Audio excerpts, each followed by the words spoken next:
অনেক অনেক সকালে যখন আপনাদের দুলাভাই আর পচাকে যখন খাইতে দেই, আমি কিন্তু প্রায় সময়ভাবে এইভাবে খাইতে দিই। মাস্টার্ড সস, মানে মাস্টার্ড যে এটা আছে সসটা, তারপরে চিলি সস, একটু মেয়োনেজ, পেঁয়াজ, তারপরে একটু মাংস ভাইজা, তারপরে রুটির ভেতর দিয়ে এইভাবে করে দেই। এর ভেতরে আমি অনেক কিছু দিই, টমেটো দিই, অনেক সময় পাতাকপি কুচায় করে দেই। খুব মজা করে খায়, এত মজা করে খায় বিশ্বাস করবেন না, যে একেবারে মানে আমার অনেক ভালোবাসে এত, এরকম করে দিলে পরে সকালবেলায় খুব দেখেন এটা আমি ভাঁজ করতে পারতেছিলাম না, মানে এত ইয়ে হয়ে গেছে। একা দিয়ে মোবাইল ধরে রেখে আর একা দিয়ে দিয়েছিলাম। তারপর ও পচা অনেক মজা করে খাইছে, ওর বাবাও খাইছে। খুবই ভালো লাগতেছিল ওদের খাওয়া দেখে, কারণ আমার আর আমি কি খাইতেছিলাম জানেন? সকালবেলা আমার কি ভালো লাগে, খুব সিম্পলি রং চা একটা হবে, এক এক মগ হবে রং চা, তারপরে একটা যদি রুটি বা পরোটা যদি একটু ভাইজা দেন, আমার মানে সেই মজা আমার কাছে। আমি অনেক মজা করে খাইতেছিলাম, সামনে বসে আমি বসাছিলাম, আর ওইটা খাচ্ছিল ওর সামনে আমি বসাছিলাম। চা নিয়া আর একটা রুটি সুন্দর করে ভাজা নিছি একটু তেলে করে, ওই দেখেন ও খাচ্ছে। একবার খুব ভোরবেলা তো, আর ভোরবেলা আমাদের খাওয়াগুলো এইরকমই হয় যখন ছুটির দিনগুলো আমরা একসাথে থাকি, একই সাথে থাকি। তো ও একটু দেরি করে উঠছে, ইতিমধ্যে আপনাদের দুলাভাই খেয়ে গেছে, আর আমি কিন্তু চার ভিজাই খাই, কেউ কিছু মনে করে না। চার ভিতরে রুটি ভিজাইয়া খাই, বুঝছেন? এত এত মজা নাকি রুটির ভিতর চা ভিজাই খাই, মানে যাই বলেন না কেন অনেক মজার খাই। আর সাথে একটা ডিম পোচা ছিল পচার জন্য, কিন্তু পচা এত মজা করে ওইটা খাইছে, রুটিটা খাইছে, আর ডিমটা খায় নাই, ডিমটা এখানে ছিল। তা আমি আরও মজা করে খাইছি। আমার যদি একটা ডিম, মানে ডিম তো না, একটা রুটি এক কাপ চা হয়, সেই স্বাদ।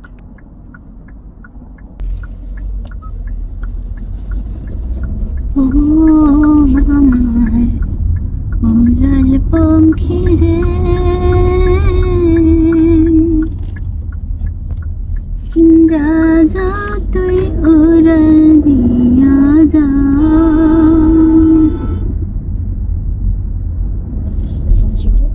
আমি থাকব মাটির ঘরে।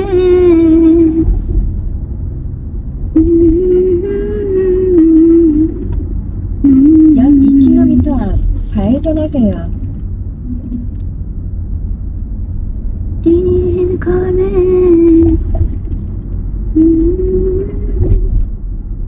약 400m 앞 시속 60km 과속 신호위반 단속 구간입니다.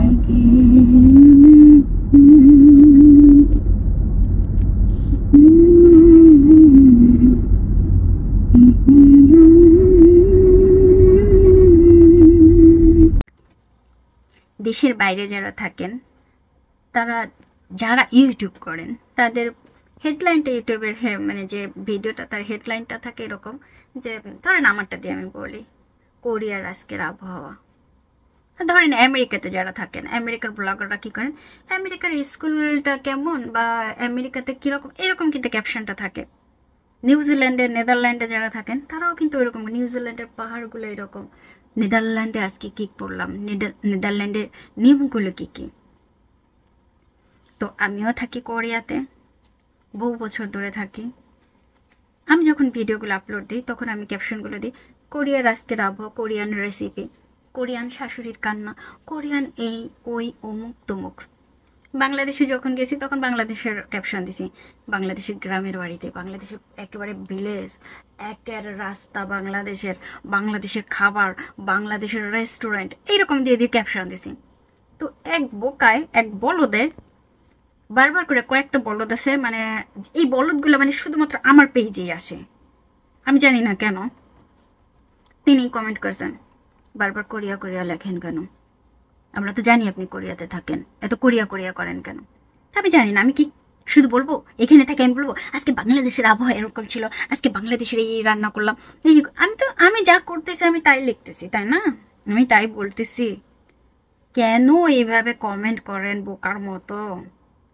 কি কারণে?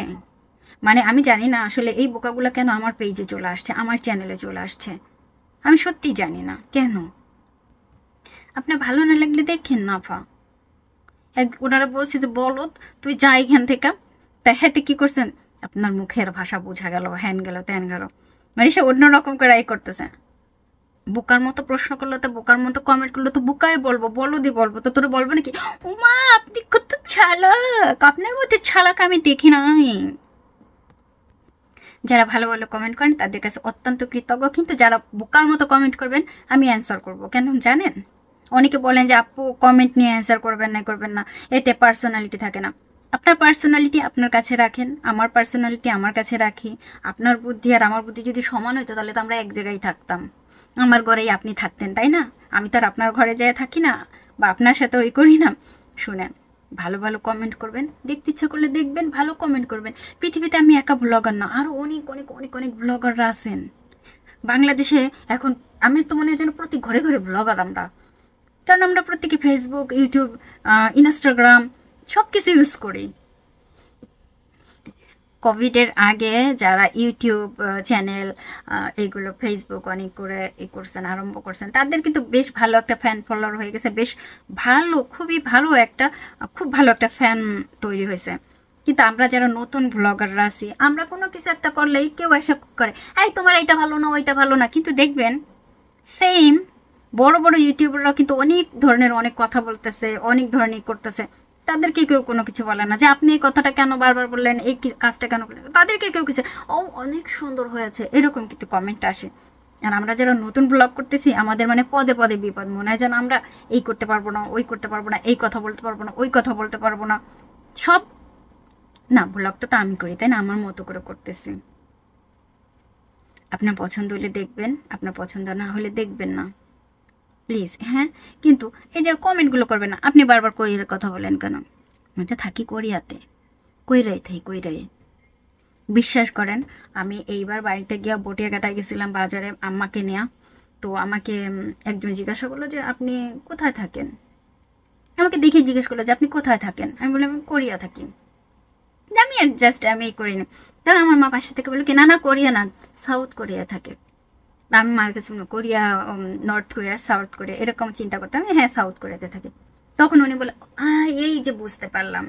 তা কারণ উনি যেটা বলতেছে বটিয়াঘাটার ওই পারে নাকি একটা কোরিয়া আছে, এটা নাকি অনেকেই জানেন না, অনেকেই জানেন। এইটা আমি একটা মেসেজ দিয়েও অনেকেই করছেন যে নাই, কিন্তু সত্যি কিন্তু বটিয়াঘাটা, খুলনা বটিয়াঘাটা নদীর ওই পারে কোথায় যেন একটা কোরিয়া আছে, যে কোরিয়ার কাহিনী কেউ জানে না, অনেকেই জানেন, অনেকেই জানেন না। সুতরাং জানা অজানা বলা এগুলো না সম্পূর্ণভাবে যারা করে তাদের উপর নির্ভর করে। যাদের ভালো লাগে দেখবেন, ভালো না লাগলে দেখবেন না।